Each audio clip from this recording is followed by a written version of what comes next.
Pour être capable de savoir si on a un adolescent qui est simplement dans la prise de risque mesurée, réversible, pas grave, qu'il est capable de comprendre lui comme étant une vraie prise de risque, de celui ou celle qui prend des risques inconsidérés, qui se met en danger parce qu'il est en difficulté, en souffrance, il faut premièrement se dire que l'adolescent qui va plutôt bien, il recherche les épreuves et les expériences, mais pour se faire plaisir et pour le partager avec ses amis.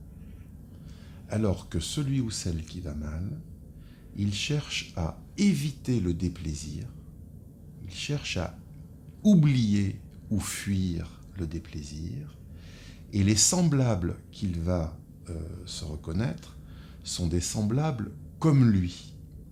Ça veut dire qu'il va être, s'il est fumeur de cannabis, il va être dans le camp de ceux qui sont addicts au cannabis.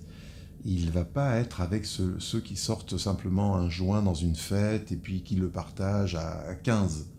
Il sera vraiment dans le camp de ceux qui vont toujours plus loin que les autres, dans le camp de ceux qui se font vomir, par exemple, en faisant des tas de choses.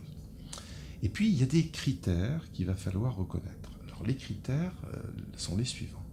C'est l'âge d'apparition des premières grandes glissades quand on prend vraiment des risques démesurés.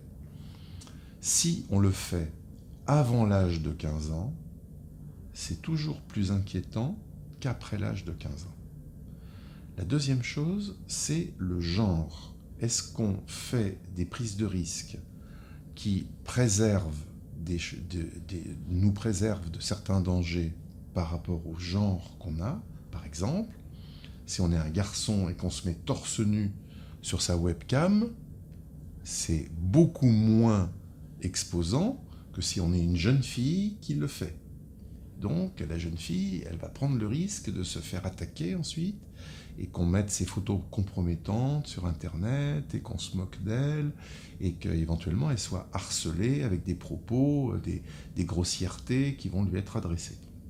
Donc le genre.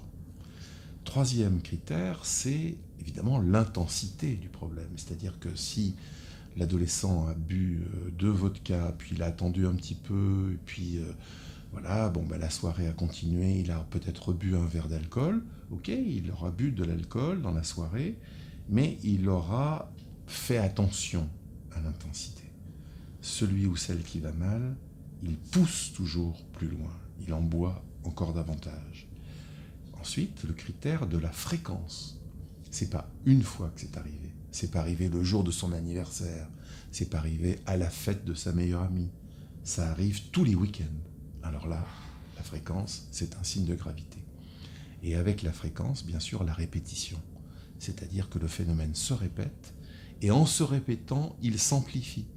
Maintenant, il ou elle boit carrément cul sec une bouteille de vodka avant de rentrer en discothèque. Donc on n'en est plus à boire des consommations, c'est carrément boire dans la voiture une bouteille de vodka. Voilà comment on doit essayer de reconnaître, alors parfois c'est difficile, mais le goût du risque à l'adolescence, la prise de risque et la prise de risque inconsidérée qui a valeur de trouble qu'on doit reconnaître comme tel.